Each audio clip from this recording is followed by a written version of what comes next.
Welcome दोस्तों, क्या हो रहा है। मैं हूं शुभम त्यागी और आप देख रहे हैं बिजनेस बाय, जहां पे हम आपके लिए लाते हैं लेटेस्ट बिजनेस न्यूज़ एक सिंगल वीडियो में। तो शुरू करते हैं आज की न्यूज़।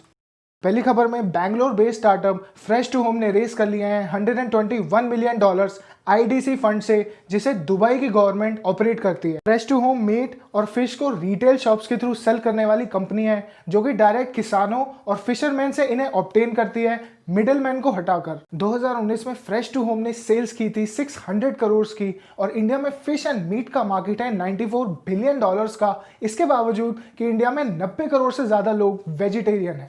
अगली खबर में भारतीय एयरटेल ने बेच दिया है अपने टेलीकॉम बिजनेस को अफ्रीका के देश घाना में। एयरटेल ने इसके अंदर अपनी स्टेक को बेच दिया है जॉइंट कंपनी के अंदर, जो वो वहां की गवर्नमेंट के साथ चलाते थे 184 करोड़ के लिए। इसकी वजह है कि एयरटेल का प्रॉफिट लगातार गिर रहा था पिछले कुछ क्वार्टर से घाना के अंदर, और जनरली एयरटेल 15 देशों में ऑपरेट करता है अफ्रीका के अंदर। और साथ में एसबीआई ने पार्टनर कर लिया है एडेक्स के साथ ऑनलाइन कोर्सेज देने के लिए मैनेजमेंट स्किल्स के अंदर। एडेक्स एक ऑनलाइन प्लेटफॉर्म है जो कि फ्री ओपन ऑनलाइन कोर्सेज देते हैं, जिसे अमेरिकन यूनिवर्सिटीज हार्वर्ड और एमआईटी ने मिलकर स्टार्ट किया था।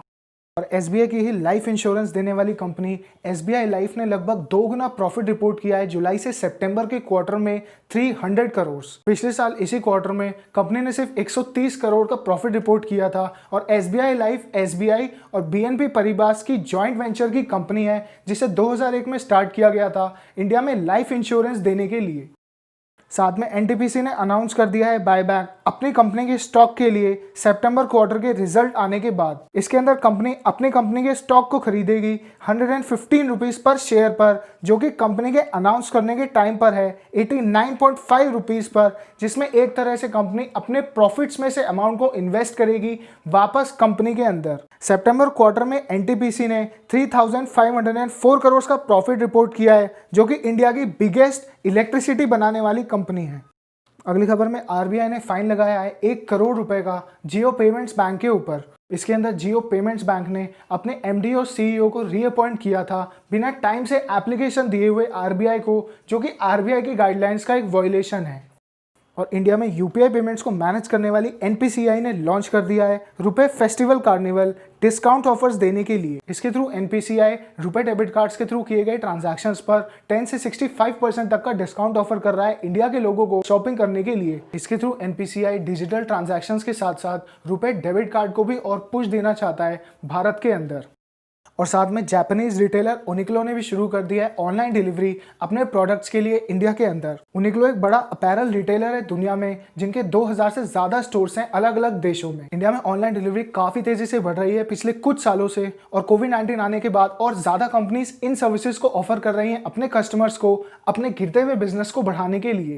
और 7 महीने के बाद गोवा के कसिनोज को खोलने के लिए परमिशन दे दी है गवर्नमेंट ने 50% कैपेसिटी पर। इसके अंदर 1 नवंबर से 50% कैपेसिटी पर गोवा के कसिनोज को खोलने के लिए परमिशन दे दी गई है कोविड-19 की गाइडलाइंस को फॉलो करते हुए।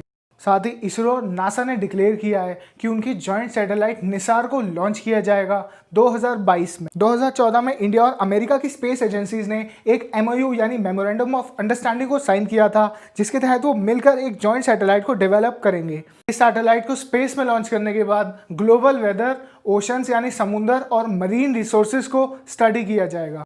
और जर्मनी बेस्ड बड़ी फार्मा कंपनी बायर अक्वायर करेगी आस्क बायो को $4 बिलियन में। आस्क बायो एक जीन थेरेपी की कंपनी है जो कि जीन्स और डीएनए के ऊपर रिसर्च करती है। ये एक स्ट्रैटेजिक इन्वेस्टमेंट है बायर का, जो कि दुनिया की एक बड़ी फार्मा कंपनी है, जिसके तहत $2 बिलियन दिए जाएंगे आस्क बायो को स्टार्टिंग में, और बचे हुए $2 बिलियन आस्क बायो की रिसर्चेज जो डीएनए के ऊपर चल रही हैं उनके सक्सेसफुल और कंप्लीट होने पर दिए जाएंगे। और इटालियन गवर्नमेंट ने भी शुरू कर दी है गूगल के ऊपर जांच डिजिटल एड्स के लिए। गूगल के ऊपर दुनिया के काफी देशों में इल्जाम लग रहे हैं कि जो high amounts of data Google store करता है उसे वो मिसयूज करके गूगल अपने प्रोडक्ट्स या फिर अपनी प्रेफरेबल कंपनीज के प्रोडक्ट्स को ऊपर शो करता है गूगल सर्च के रिजल्ट्स के अंदर। और एक स्टडी के हिसाब से इंडिया के अंदर बिटकॉइन और इथीरियम जैसी क्रिप्टो करेंसीज की डिमांड बढ़ रही है। 2018 में आरबीआई ने किसी भी क्रिप्टो करेंसीज को खरीदना या फिर उसे यूज करने पर बैन लगाया था, बट मार्च 2020 में सुप्रीम कोर्ट ने अपने ऑर्डर में इस बैन को हटा दिया है, जिसके बाद से इंडिया में क्रिप्टो करेंसीज की यूसेज बढ़ रही है। जनरली लोग इन्वेस्ट कर रहे हैं क्रिप्टो करेंसीज में या फिर उन्हें फॉरेन एक्सचेंज के लिए यूज कर रहे हैं, यानी बाहर के देशों से पेमेंट लेने के लिए यूज कर रहे हैं, जिसकी वजह है कि दूसरी करेंसी से इंडिया में पेमेंट लेकर उसे कन्वर्ट करने के लिए चार्जेस बहुत ज़्यादा हाई हैं। अगली खबर में जर्मनी बेस्ड वोक्सवैगन और जापान की टोयोटा ने पार्टनरशिप कर ली है इलेक्ट्रिक व्हीकल्स के लिए टेक्नोलॉजी और इंजन्स को मिलकर डेवलप करने के लिए। इससे पहले दुनिया के बड़े ट्रक मैन्युफैक्चरर्स डालमेर और वोल्वो ने भी पार्टनरशिप की थी ट्रक्स के लिए इलेक्ट्रिक व्हीकल्स को डेवलप करने के लिए। वर्ल्ड वाइड इलेक्ट्रिक व्हीकल्स के लिए ये एक बहुत ही बड़ा स्टेप है, क्योंकि दुनिया भर के ऑटो मार्केट में इन दोनों कंपनीज का मार्केट शेयर सबसे ज़्यादा है। और ऑटोमोबाइल्स में ही मर्सिडीज बेंज की कार मेकर डालमेर ने भी पार्टनरशिप कर ली है वेमो के साथ सेल्फ ड्राइविंग कार्स को डेवलप करने के लिए। वेमो को 2009 में स्टार्ट किया गया था गूगल के सेल्फ ड्राइविंग प्रोजेक्ट के तहत। साथ ही वेमो दुनिया की एकमात्र सेल्फ ड्राइविंग कार्स की सर्विसेज भी देती है अमेरिका में। और इस पार्टनरशिप के थ्रू वेमो और डालमेर सेल्फ ड्राइविंग ट्रक्स के लिए टेक्नोलॉजी को डेवलप करेंगे।